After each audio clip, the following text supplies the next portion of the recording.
Welcome to the Arsenal Vision post-match podcast. Perez has got the better of it, and he looks to get the better of Schmeichel, and he's done it. Wilshere's going to fall here for Alexis and Lacazette.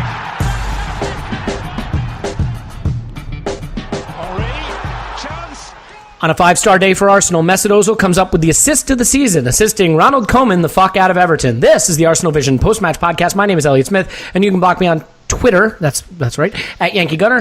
Mesut Özil starred along with all the other fantastic players in the starting 11. We'll get to why it was such a fantastic starting 11 and everything else in a moment. But yeah, he put the final nail in Ronald Koeman's coffin, and it's sweet revenge for Arsene Wenger, a man who Koeman kind of had a little bit of an Indian sign over, but no longer. That is done. So bye-bye, Ronald. Don't let the door hit you on the ass on the way out. And hopefully Everton will hire a manager that will get them playing spectacular football, and they'll beat all the other big sides they face until whatever point in time it is that we have to face them again, at which point they can capitulate.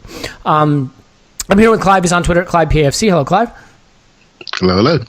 I guess Paul and Tim just reached climax from the game and went to sleep or something, so they can't join us on this podcast, but that's okay. That just means you get to hear more of my opinion. I'm so sorry. In any event, Clive, there's really so many great things that came out of this game, but the one thing I certainly been bleeding on about for ages was that we needed to see Özil, Alexis, Lacazette play together, and it was everything we hoped it could be. Let's just start with this. What were some of your favorite moments from a game filled with fantastic attacking football? Yeah, well, Arsenal, the first 5 minutes, as always, they let you know what they're all about. And everything looked like it was on fast forward, didn't it? It just looked so smooth. And they were just... We sort of all in our minds sort of thought, well, I wonder, this looks balanced, it looks good.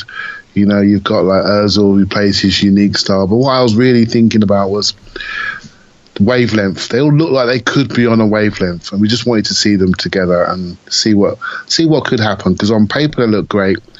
What they look like on grass, and it was just instant. It was just instant. They were just leaping out. They're leaping out the screen at you. Just the way they knew automatically where to run, the rotation, the movement, and what was really, I just keep thinking slick and smooth.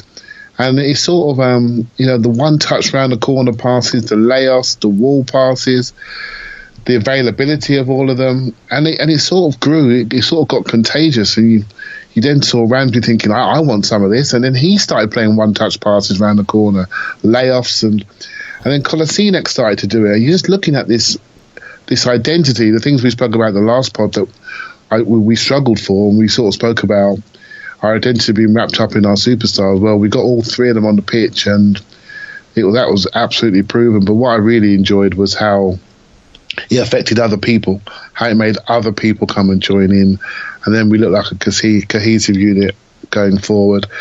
And if you close your eyes and say, well, what's the best of Arsenal? Well, let's be positive today, right? We've won 5-2, we've had like 30 shots. That is Arsenal football right there. The way we moved, the way we broke, the way we transitioned, even the way we overloaded in attack and left big holes in midfield.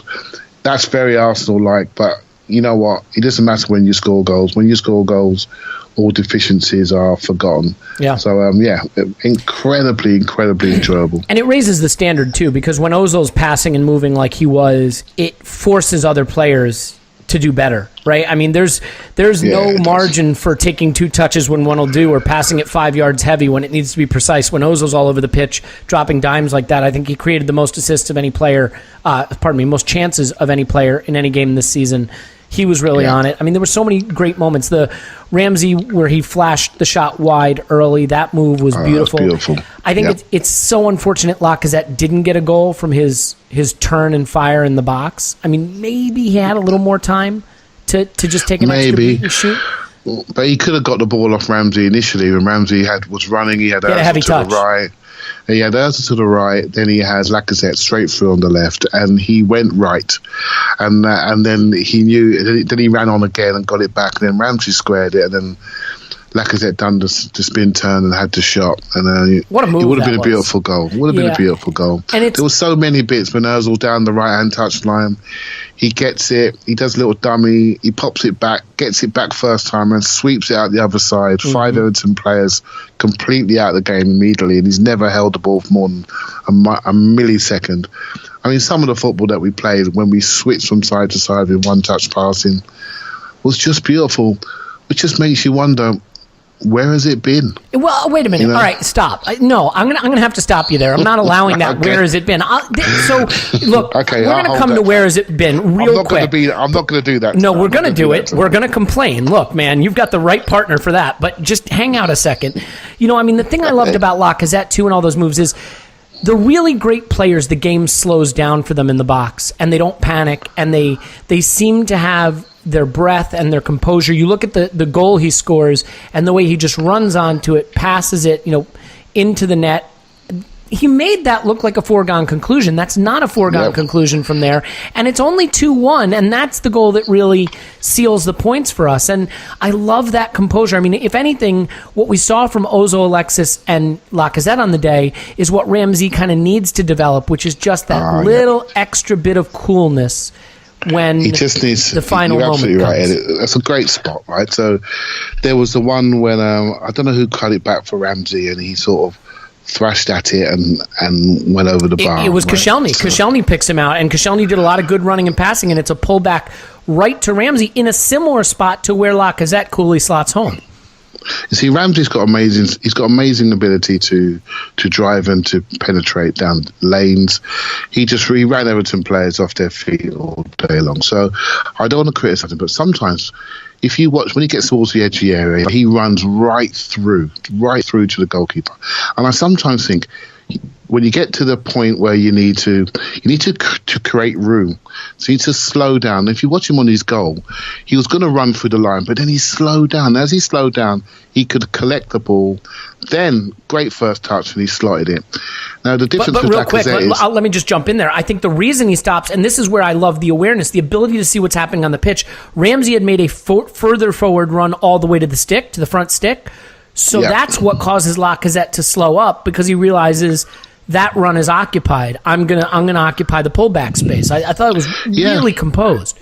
It's really good, and that's exactly what you want. You want 2 different runs, 2 different lines. And but Lacazette knew he was getting that ball, so he's slowing down.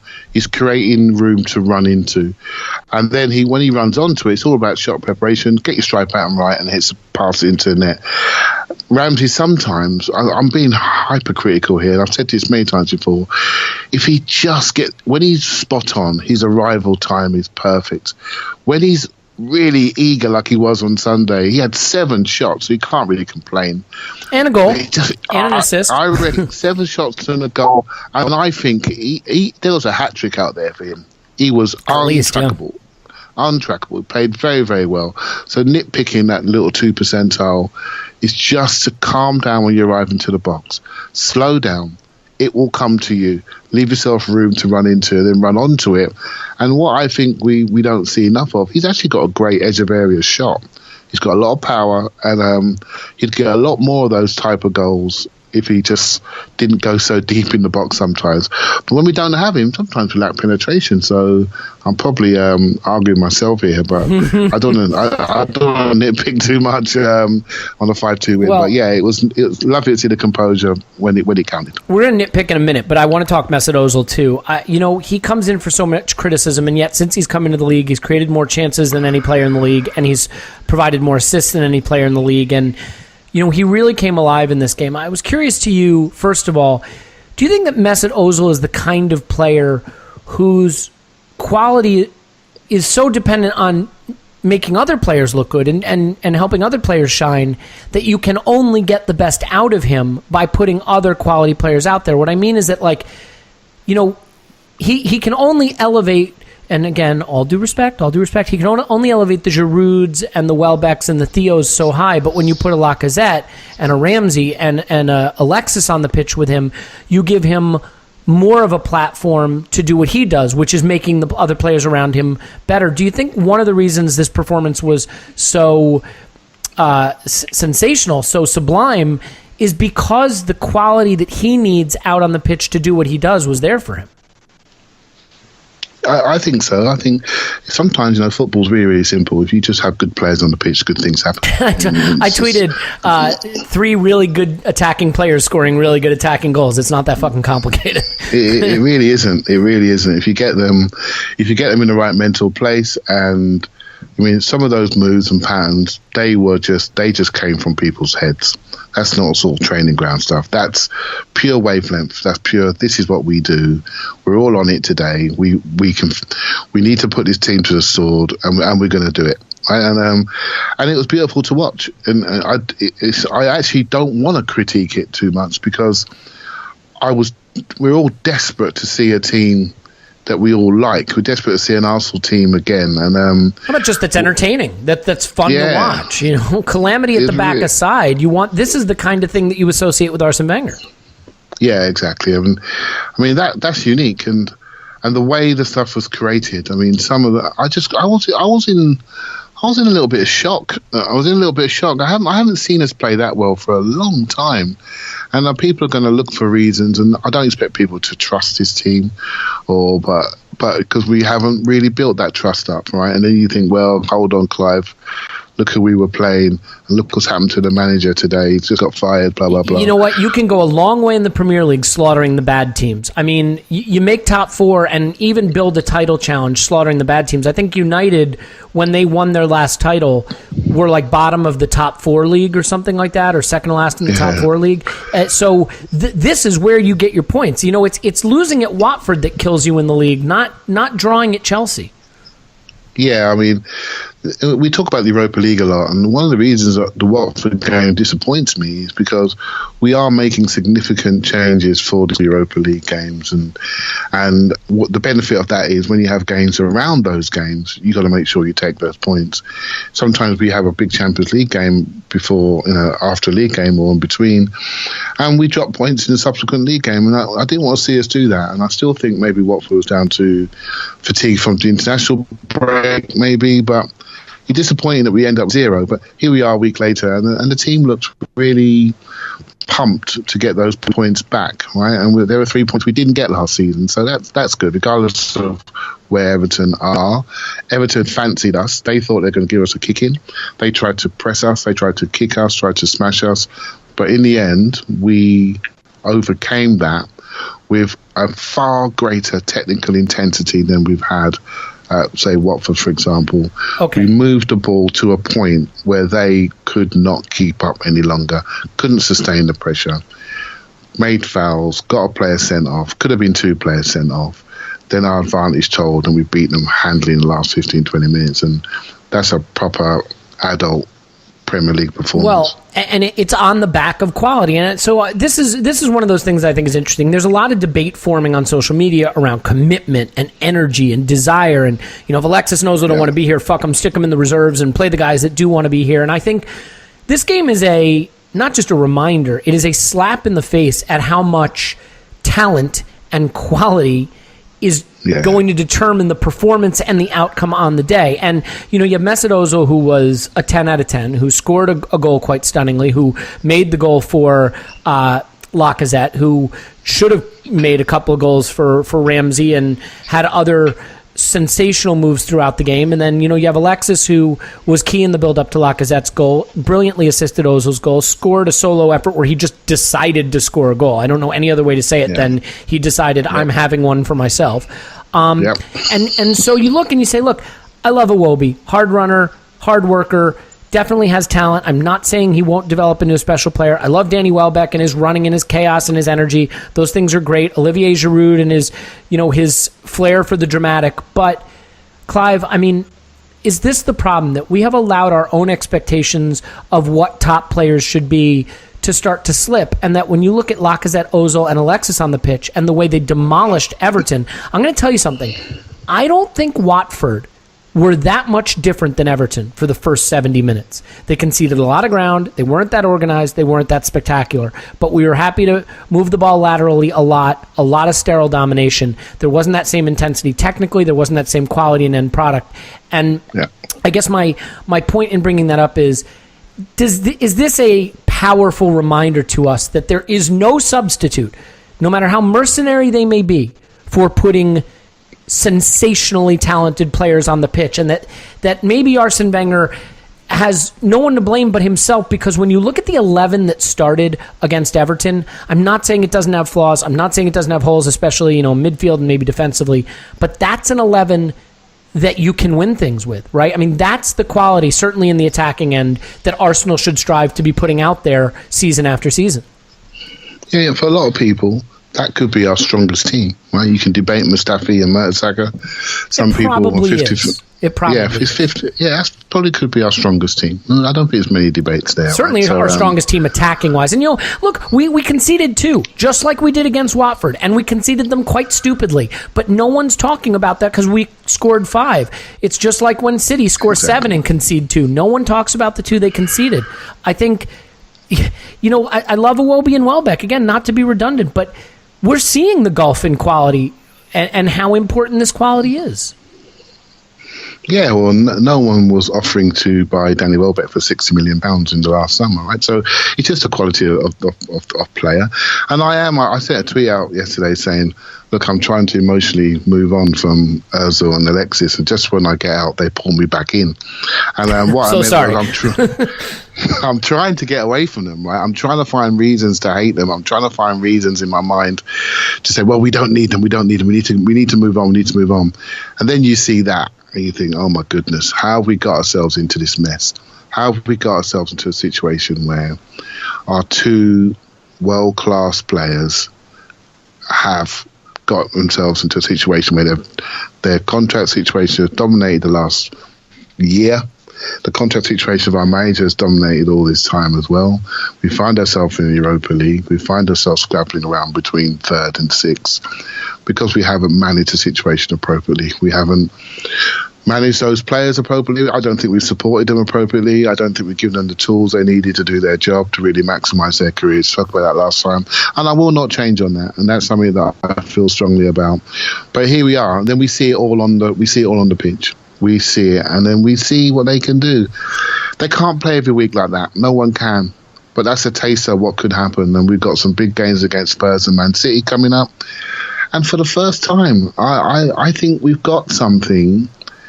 A little bit of fear factor back with our offensive power, right? So can we be solid enough?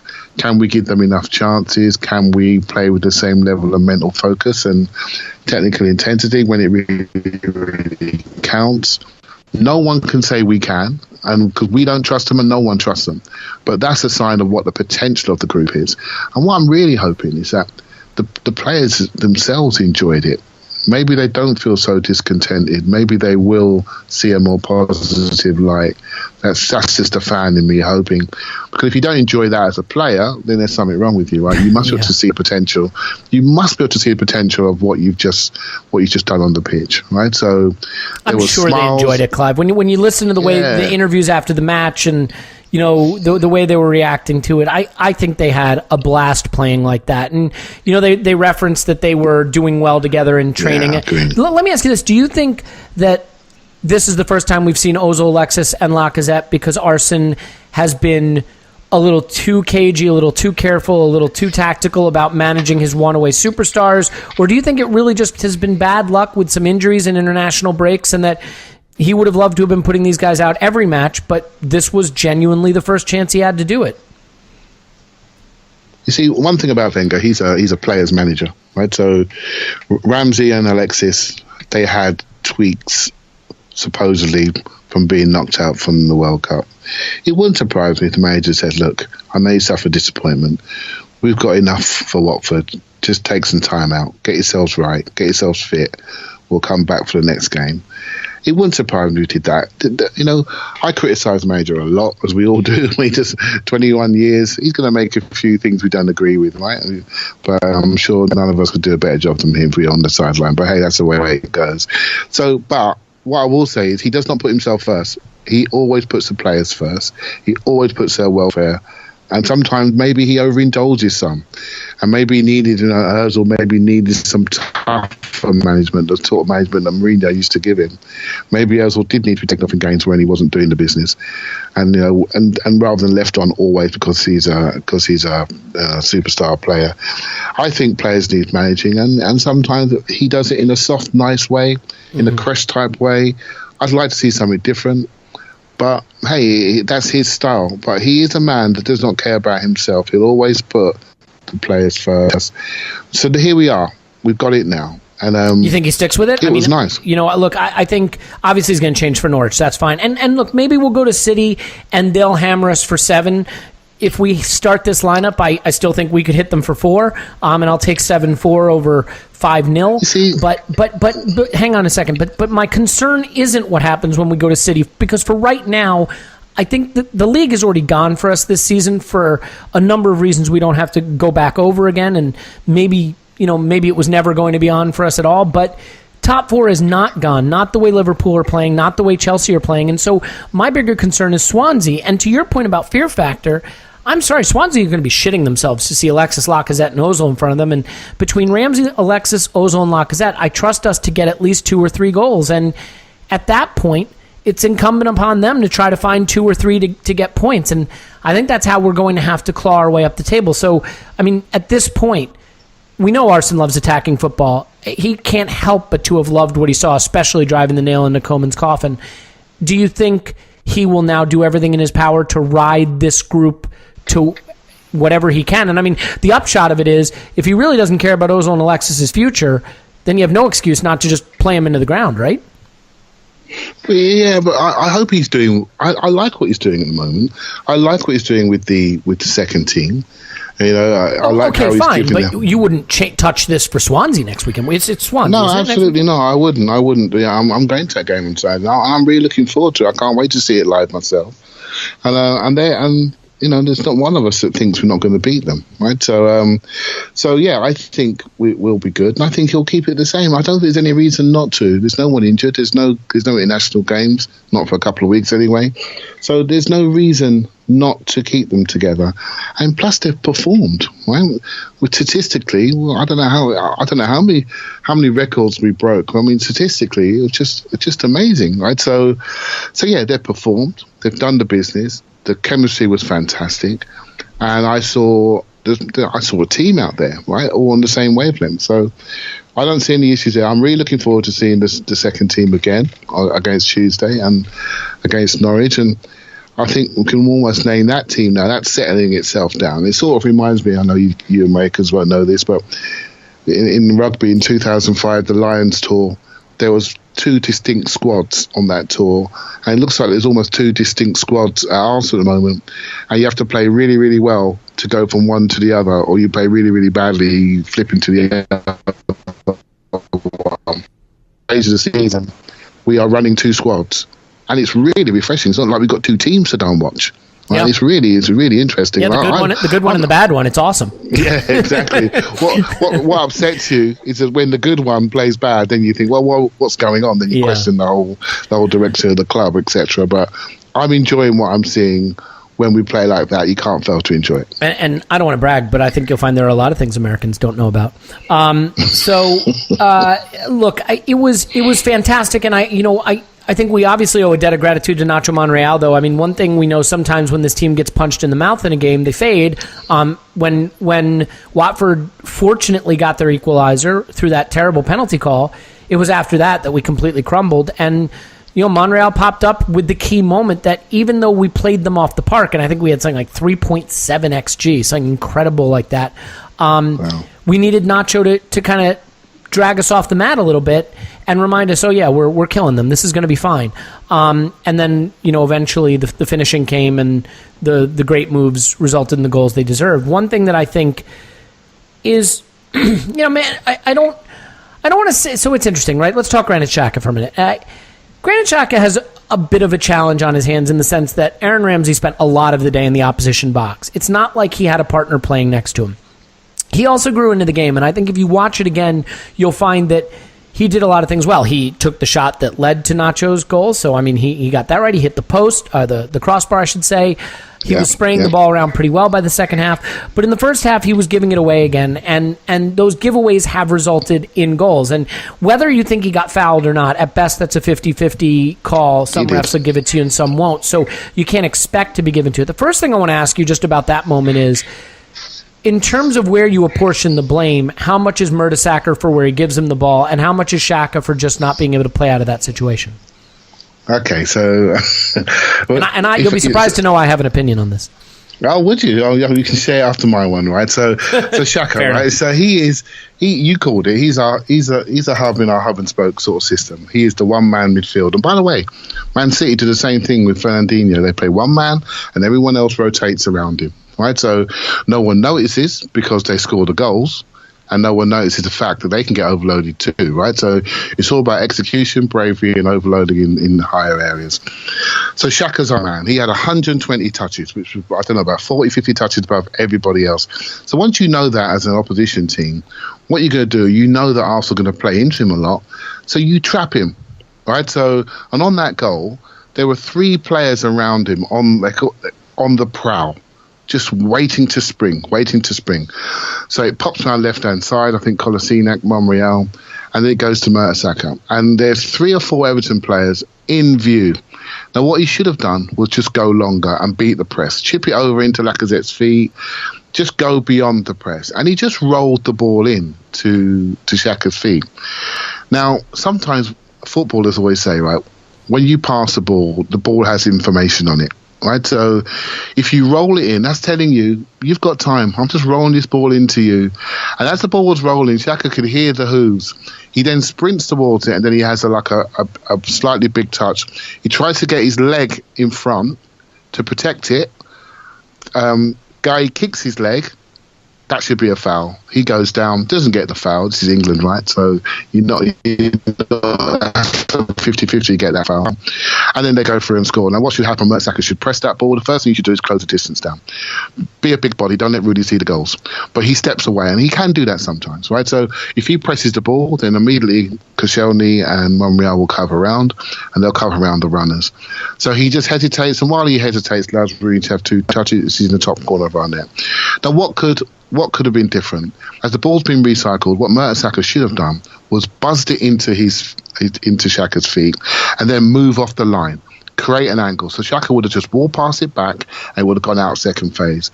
But he rolled it in slowly and then didn't move, and he was marked himself.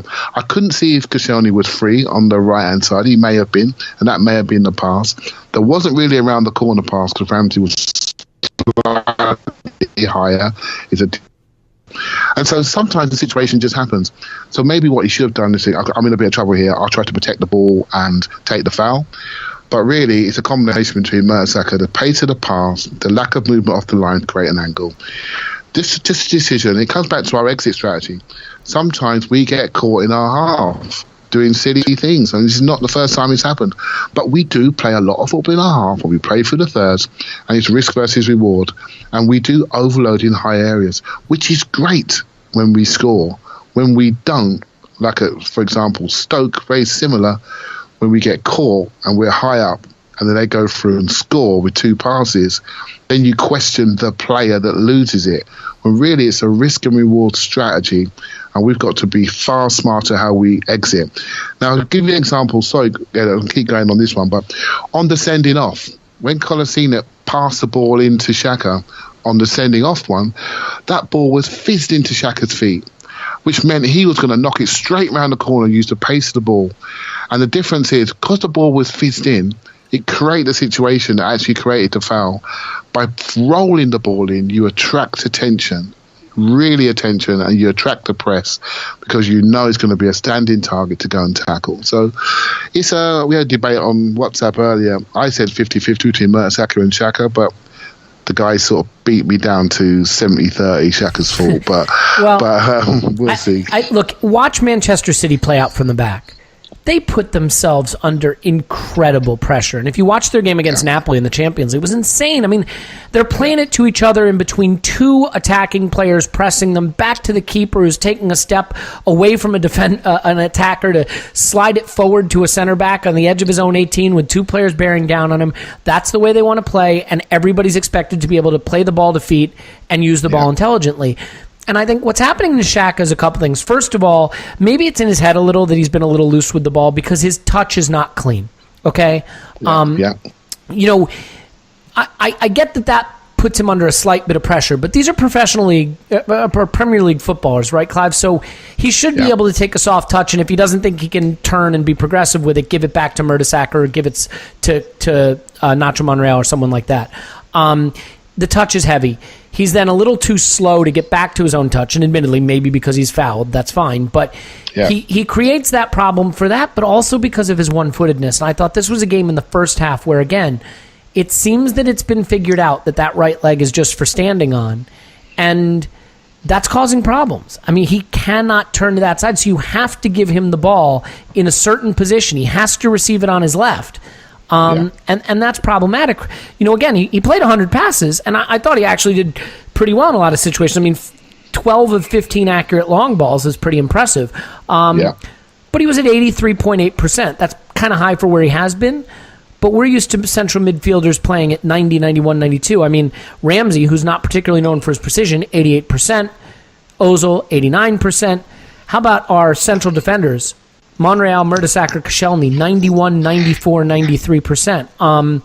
You know, Xhaka just a little bit loose with it. And ultimately, like I said, I think he grew into the game. I don't think this was the dumpster fire that some people made it out to be. But I think there's also a genuine question of what you can expect from this guy. I mean, look, do I think Granit Xhaka is a talented player? Absolutely do, but he has limitations.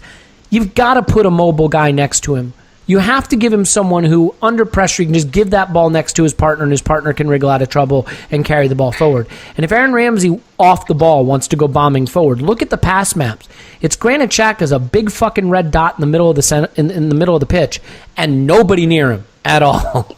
Ramsey's up there standing next to Lacazette.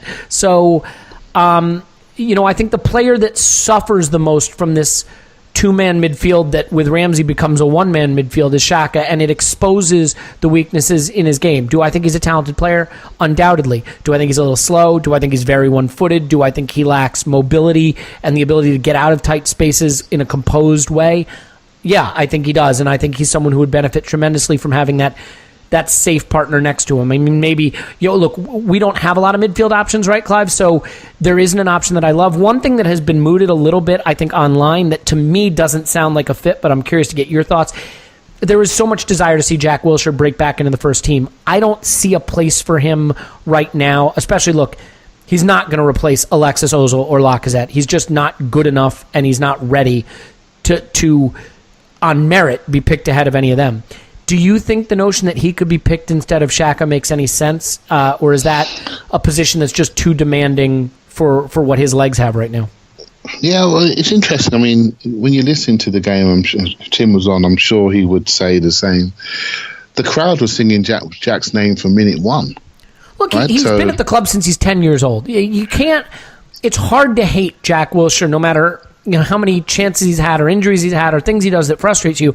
I find myself still falling back in love with Jack Wilshere against every better instinct, but that doesn't mean he's ready to be, the deeper of the two in a two-man midfield and all the demands that places on him. Yeah, so what we all do as fans, we decide who's the one that's not doing well, who's going to create the space for Jack to get in the team, even when it's not really reasonable. Can it be David Ospina? So for me, there are people looking at Xhaka and thinking, well, Jack can do that role. Well, he can't. Not in the current balance that we have. Not in my opinion. Higher up, yes, where he can play in small spaces and he can create. I think he can do a very good job, right? So Özil and Alexis won't play every minute of every game. So I think that's his way into the team. And so we mustn't get fixated with 11. There's like what we saw on the weekend was a great 11. But there's two or three now really, really pushing that 11. And Iwobi's pushing that 11. Welbeck's pushing that 11, and Jack's pushing that 11. So that's a really strong 14, and you got Giroud and Walcott just behind that. So we're developing a real senior squad, right? So, and Jack's someone we didn't have last year. That's a player that's come in, that's really now showing us all that he can be effective and be an addition to the squad rather than being a £100,000 a week player with just a memory on the hospital bed. But you look at where he came in, right? I mean, he assists Ramsey's goal, and it's a nice little kind of ball between the center backs into the box, but it's from one of those two behind the striker positions, right? It's not from deep line. He's not a deep lying midfielder. He's not a deep lying playmaker, I should say, anymore, is he? He can do it because he's talented, but that's not where he's best used. And what I liked about his cameo was, he hasn't played for us for like a year and a half in the Premiership, and he came on and he didn't run around busting the gut. He just said, give me the ball. I'll just move it around. I know I can play. I'll keep moving it. Be patient. Oh, here's a chance. Assist. Done. No drama. I'm a good player. Don't try and be Roy the Rovers. Just play football. And I was really impressed with that little cameo, just to the way he approached it. He didn't charge around like he used to do. He just needs to build himself back up. He's a good footballer. If he keeps playing it like this for the next 6 months, good things are going to happen to him because he knows how to play football. We have got a very risky system. Right, and even when we're playing a team like Everton, bereft of confidence, there's still a risky system in centre midfield that when it works, we don't worry about. But when it doesn't, we then question our structure, we question our defensive strategy, we question our recovery speed. But I don't mind the risk when 5 goals is there. But at the moment, I love what we saw yesterday. Jack coming on is great, putting pressure on players to play for the entirety of the game and not feeling they can do what they like. That's what top-level sport is. There's somebody else on the sideline waiting to take your shirt, so I have to play well. So Jackie's a big part of that now. So great. I hope he gets his opportunity when the time's right. If Özil decides I don't fancy playing because it's cold and wet, then you know what? Jack can come on at half-time and say, well, I fancy playing. And then we're more likely to get a high-performing team who have that level of competition. So the fans have got to be patient, in my opinion. I don't think the Xhaka and Ramsey thing in centre midfield will work because I just think the distances are too much for him to cover. I mean, Xhaka's barely covering them, and he hasn't missed 2-3 years of his career over the last sort of 5 years. So let's just be patient with him. Maybe. I mean, I guess, it's funny. You look at Manchester City, and I don't think that they have a balanced squad particularly, or a balanced 11 that they put out there, and they don't have much of a midfield, but when you have 5 of the best attacking players in the league on the pitch together, you find a way to make it work. No one notices. No one notices that Fernandinho is the only defensive midfielder that they have. Right, because they're scoring 7 goals. And here's the other thing. Look, at the end of the day, your squad in October is your squad. It's not changing. And our squad has weaknesses and strengths. Its strengths are Alexis, Özil, Lacazette, and you might even argue Ramsey in the attacking half anyway.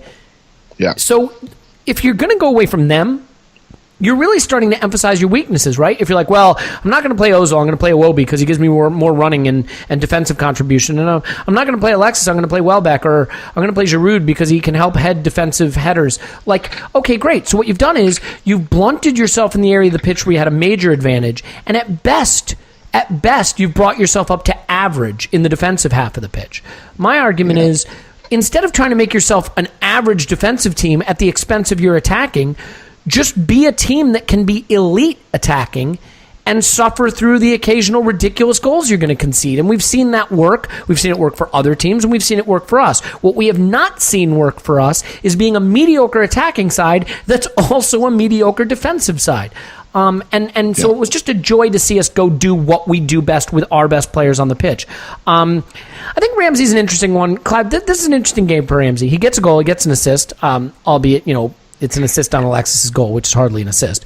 But his running was absolutely elite. It was extraordinary the way he found the spaces, the way he found the lanes to run into, the places that he popped up. That nearly opening goal that he scores is just an elite awareness of where to be. It's fantastic. And, of course, look, the touch from Özil on the move to give it's just incredible. But I guess my question is, I think there's this belief that because of his engine and because of his running, which are both elite, that as soon as his final third passing and finishing comes around, he's going to be one of the all-time greats. My question for you is his final third passing and finishing going to come around? I mean, is this maybe the player he is, an elite runner with an extraordinary engine who can get up and down the pitch for 90 minutes when he's fit in a way few players can, but who will always be a little loose with that final ball or the finish? I mean, is that just who he is? Is it maybe time to acknowledge that this is a guy who's going to underperform XG his career, and that, we have to live with that?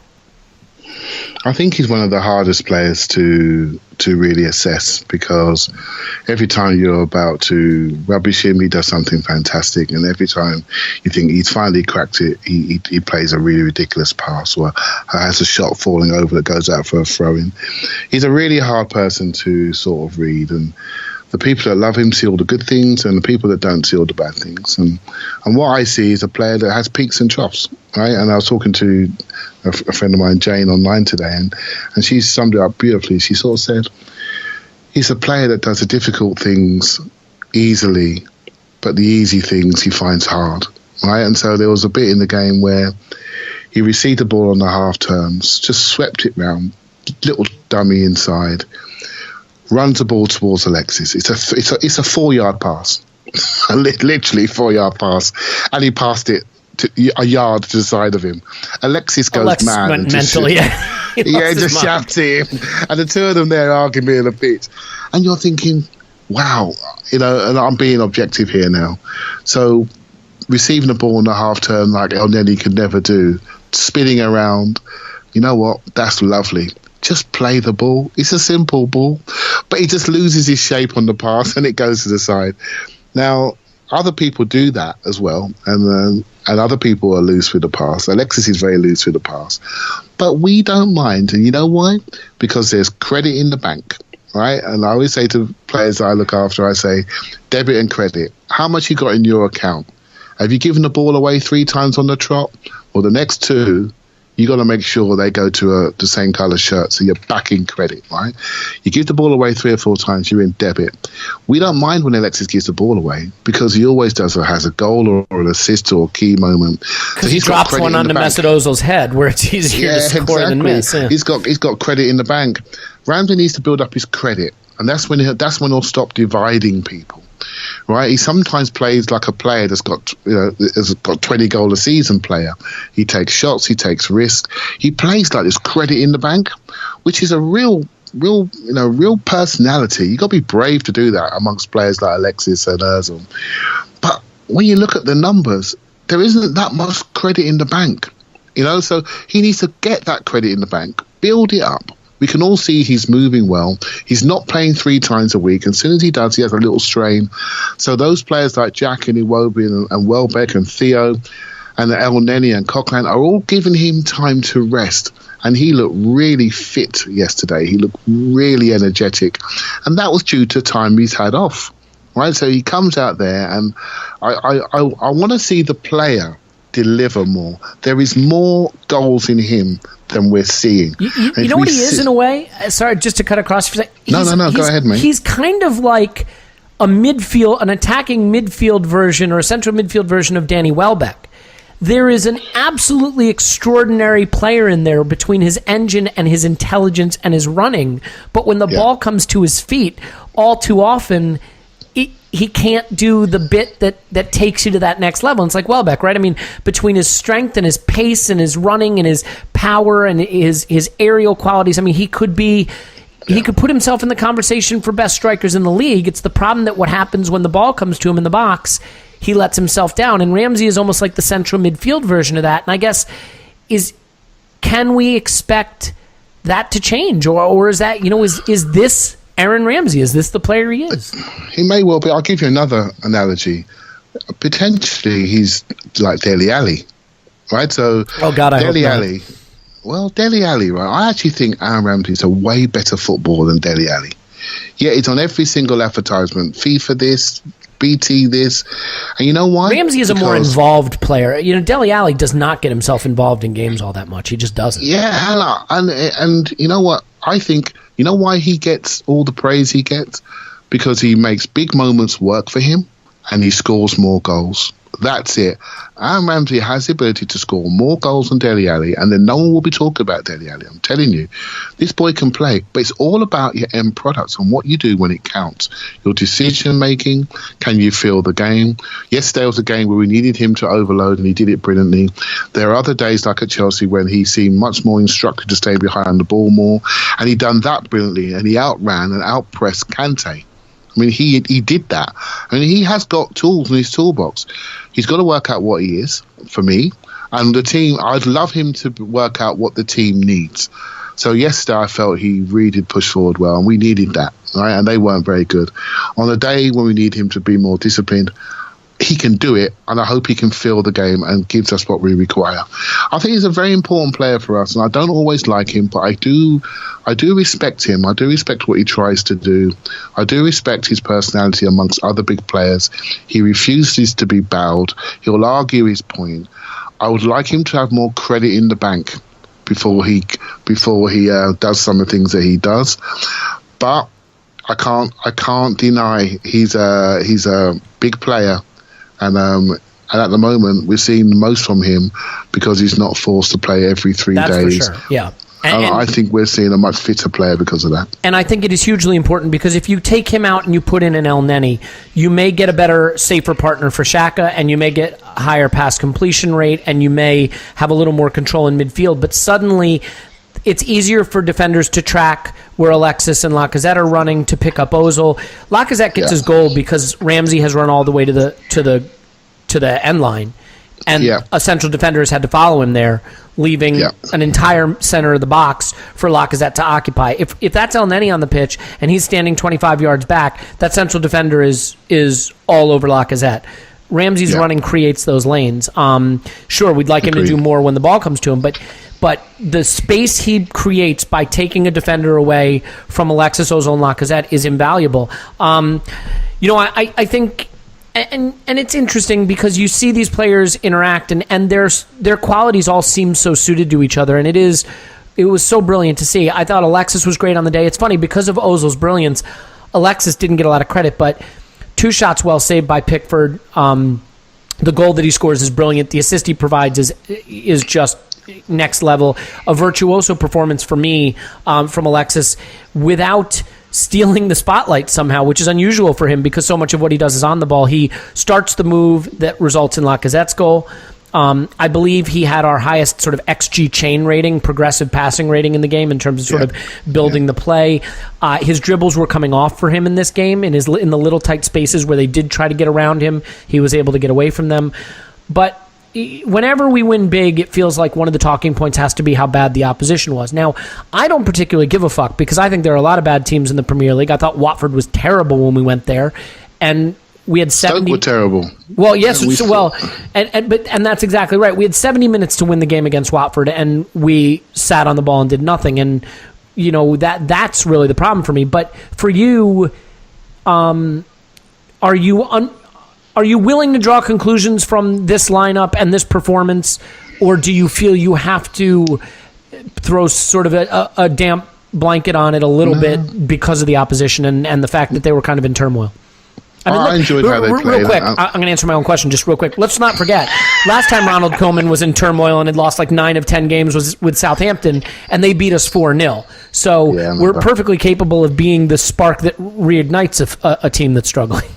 And we all feared that, didn't we? We all secretly feared that. We all secretly feared that Rooney was rested and they were going to come back and kick off their season, but we didn't allow it. Right? So I thought, you spoke about Alexis. I thought he was fantastic, and when they weren't there, the lack of build up in the last game that we had. I mean, the lack of bravery to receive the ball in tight areas, make people step back.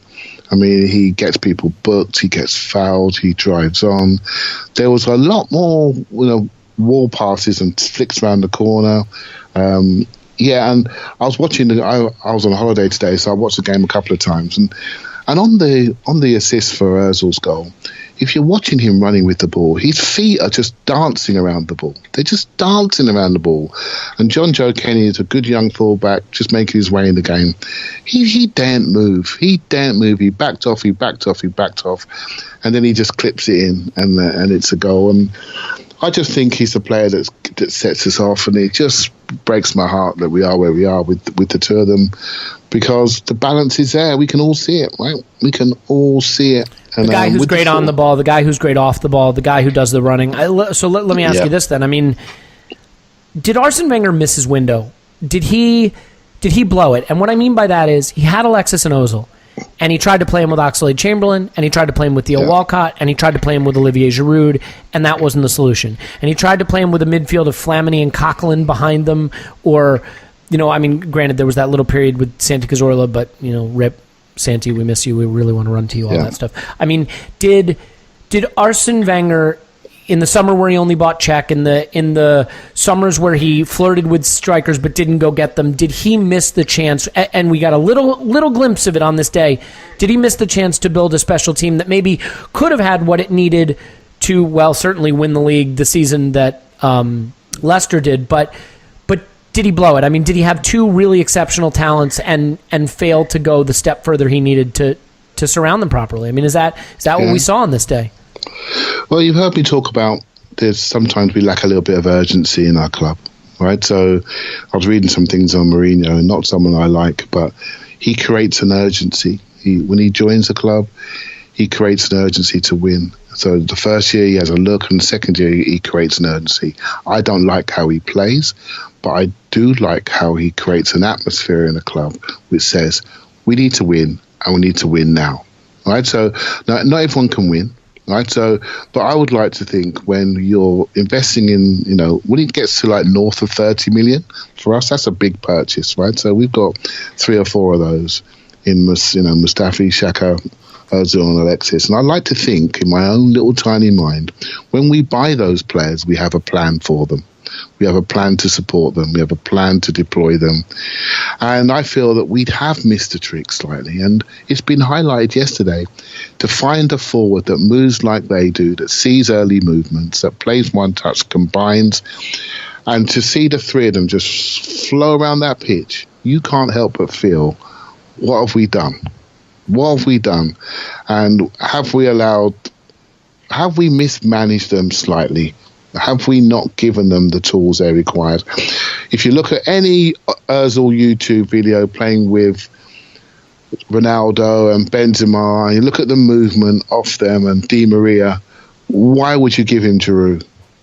You're just limiting him immediately. And he still makes that work. But why do it? You're not maximising the potential to win. And a lot of these players now, they've got all the money in the world. They don't have to... I mean, everyone talks about Dele Alli and he's like on 60 grand a week. Well, no one mentions the £8 million Adidas deal that he signed, right? They've got all the money in the world, right? So what they do now is they're looking at it and say, where is my potential to grow? Where is my potential to win? Right? I know have fun, by the way. Play the kind of football you want to play, right? I mean, I don't care if Sam Allardyce was winning titles. I don't know that Mesut Ozil would want to go play for him. I mean, you could see how fun it was on Saturday. Yeah, that's a good point. Or it wasn't on Saturday. Saturday probably wasn't a lot of fun. It was fun on Sunday. Yeah, it was Sunday, yeah. Where's my potential to win? Where's my potential to maximise my potential? Where is it? Where's it going to happen? Is it going to be here? Are they with me? Where is this club going? Right? And it's been a question for a while. And back in the day, we were paying for the stadium. We all didn't like it, but we sucked it up, right? So when players left because we couldn't quite surround them with the right players. I don't think we bought smartly. I think we could have bought more efficiently. But I suppose lots of fans would say that. But for me, to attract those players, that's a chance to go to attract more players like that. And I think we hesitated that Czech summer. We then bought out of necessity rather than building upon the platform. And I think we have waited that window. Maybe there's a little sneaky chance that they like what they see and they may stay. That's just me hoping. But yeah, it's a shame because I think we saw yesterday there's a lot there, right? There's a lot there if you surround them correctly. And now we're all putting a time window on what we saw yesterday. We're thinking it's going to last for 2 more months before the speculation starts again, and then they potentially could both go, and then we're now left to Lacazette, who I said previously is probably our most important player now, because he's the one that's going to attract players. He's the one that's going to bring some of his mates. He's the one we have to build around. So the next 3 months is going to be really interesting. Yeah, I mean, at a minimum, he's got to keep putting this team out. And, there may be people listening to this saying, oh, I got news for you. When we play a pressing side, when we play Liverpool, when we play Spurs, we're still going to lose, and the top 6 sides will still beat us, and I don't believe this team will win those big games. Let me say this. First of all, you're a miserable bastard. Try being an optimist like me for a change. But secondly, so what? Say we lose every game we play the rest of the season to the rest of the top 6. I got bad news for you. We've been fucking doing that anyway. If we score 5 goals every game against the other 14 sides, I'll fucking take it. Like, the problem here is, yes, losing the big games sucks, and we've done too much of that. And it would be great to stop doing that. But you know what sucks just as bad or worse is 4-0s to Southampton and 2-1s to Watford, and dropping points at home to newly promoted sides, and 0-0s. So if we can, at first things first, yeah, I'd like to win the big games, but if we can score 5 goals every time we play a poor side, that would be a step in the right direction. And I'm thrilled to see it. So I guess where we go from here is the next question. And so first we kind of touched on it, but do you assume that he will stay with this 11 when we host Swansea Saturday? I can't see any reason why he should change it. In fact, I'll be disappointed if he changed it. Right? So there's no one coming back from injury really to change it. So I think this is going to be it now until we get to the international break. I think after the international break, I think we get Mustafi and Welbeck back. I think Chambers comes back as well, which allows us to really manage the midweek games really well. So yeah, this is a big couple of weeks. I know everyone's got City and Spurs in their mind, and yes, we're not very good against people that keep us in our half. But, our record against City is not too bad. City and Chelsea are the two that, strangely, we seem to play well against, on occasion. And Spurs, I think we got some work to do there. I think we just need to have a specific plan to make them play in areas they don't want to play. Yeah. If you keep them on there, if you get them running backwards, they're a strong running team, but not an agile team. So you need to keep the ball moving fast and work them hard, and don't let them get physical momentum where they smash the ball into areas where they want to play. And obviously they are very switched on when the opposition has the ball. They play off mistakes, they play the ball forward, and they play good statistical percentage football. When they put the ball in the box, and they work hard, and they're tall. So you have to play them in areas where they don't want to play. You've got to be brave to do that. You've got to be brave and quick and agile to do that. But I don't put those teams on a massive pedestal. You just got to have the ability to impose your game on them. Strange enough, the team that always I think we struggle against is Manchester United away. I just feel that we struggle in that ground, struggle in that arena. And Liverpool away, they're the games that I fear. I know we ain't got to go there again, but the others I don't fear. So I think it's all about our ability to execute. We always have a big chance before they score. We always do. It comes back to our efficiency and our ability to execute. And if we do, then the game can be more like how we want it to be, rather than chasing those games, which ultimately exposes us, because we like a bit of an overload. Well, and if you're going to get the first big chance, better to have your best players out there converting it, right? I mean, look, I'm not saying that Liverpool game was ever going to go any other way than it did, but the first chance of the game fell to Danny Welbeck from a nice little Özil chance creation. So, do you know that yesterday was out of 80 Premiership games, only 5 as a team that not scored first have gone on to win the game. That was one of 5 yesterday, and that's telling you that first goals really count, right? So, and they shape really how teams can react to that, right? I mean, because if the smaller team scores first, also, I mean, it lets them play much more on the counter, be a little more compact, which makes it harder for the big teams to break them down. So I think Everton were lucky. If Ramsey scores that early goal, which he very nearly did, it could have been 10. That could have been anything. Yeah, that could have been anything. That really could have been anything. I tell you. Well, and look, I think one thing that we saw on display with and look, I know Özil has his off games and Alexis has off games. These are not flawless players, but I got told for season after season that Oxlade-Chamberlain's a star. I can't believe you don't see he's a star. He's got everything about him. Well, he's going to be playing at Aston Villa in 2 seasons. Okay, turns out he's not a star. It turns out he doesn't have everything about him, and I think that, and I'm not just picking on him, although I love picking on him. I think Alex Iwobi may be a star. He really looks like he could be. And Danny Welbeck has a lot of great traits. And Olivier Giroud has scored 100 goals, and so has Theo Walcott. They're not a step down from Özil and Alexis and Lacazette. They're several steps down.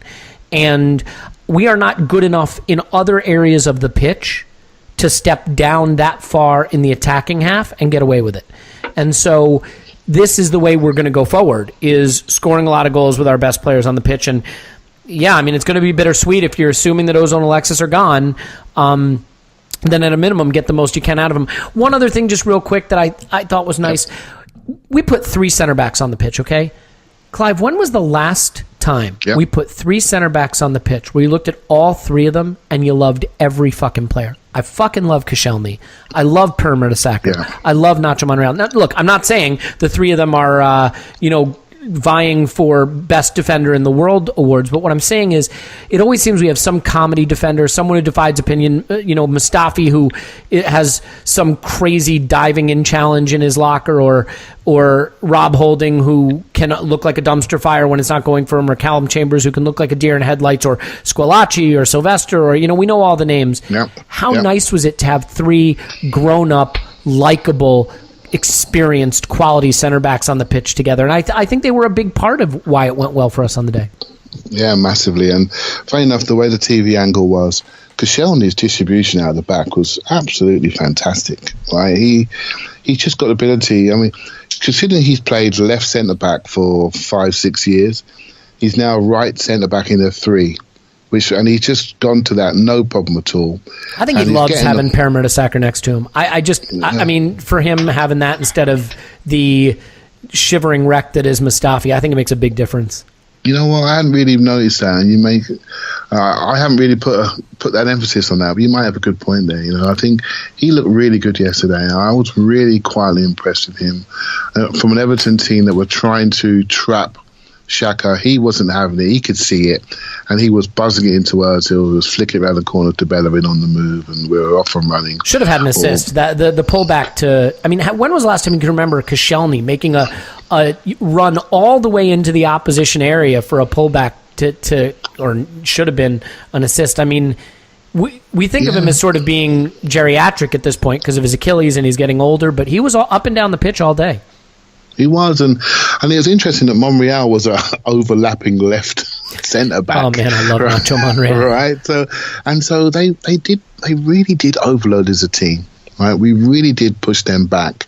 The sort of things we were saying that we didn't do at Watford, we were much more positive because I think we trusted the security of possession that Özil. And I've got Ramsey and Alexis gave us. And I've got to give Ramsey his props for the continuity he provided, because those players look good when you spin the ball into them. But when you're receiving the ball, you want to see moving people that are moving around you, that are saying to you, I want it next. And Ramsey did not stop running. And he's a big part of our continuity. He may not be as secure, but I thought, I'm going to give him some credit here, I thought he made other players look better by his movement, and the space he created. And I sometimes feel he makes too many runs, and his calf strength tell me that his body's saying the same thing. I sometimes want to leave space for Lacazette to do his thing, but this is really nitpicking. We're talking 2% out of a perfect performance, and it was all good, right? The only thing is, for me, as someone that looks at the structure of the team, I do worry about playing football with a one-man centre midfield. It's a worry. I can't deny it. It's a worry, but when it works, it looks great. It worked in the cup final, and it worked yesterday. Yeah, so. And the one good thing is, look, we'll continue to be able to rest. It's Norwich. Today, when this comes out, none of those 11 players are going to start. Then it's home to Swansea, and then it's home to Red Star before City. We're not going to start anybody of note in the Red Star Norwich game. I think if we go to this 11 again, home to Swansea, I think it could be another big performance. And at a minimum, we should go to Manchester City filled with confidence, at least from an attacking standpoint. That's my feeling.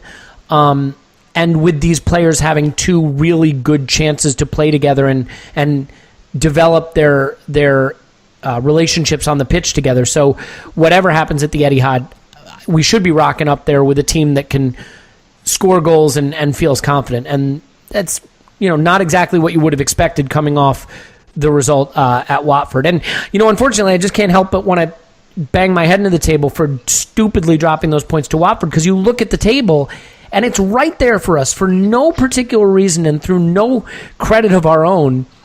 We have every chance to be a top four side again, which we desperately need because we're going to be probably going through a rebuild next summer.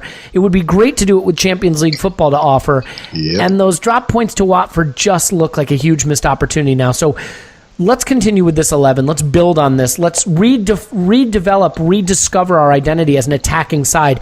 The Arsenal teams we fell in love with under Arsene Wenger, the names at the back were sometimes legendary, but for the most part, after the Invincibles, you could still call out names like Fabregas and Robin van Persie, and we've had these talented attackers.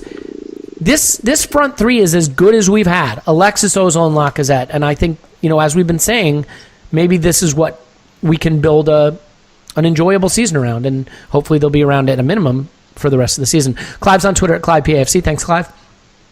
Thank you, man. Enjoyed that. Yeah, forget Norwich for a second. Score prediction for, well, you know what? We'll have a pod after Norwich, so we'll do that. We'll get to Swansea. I'm jumping the gun. I want to predict another 5-goal thrashing. My name is Elliot Smith. You can block me on Twitter, Yankee Gunner. Leave us a 5-star review on iTunes, please, pretty please. And then write nasty stuff about Tim and Paul, who will be back.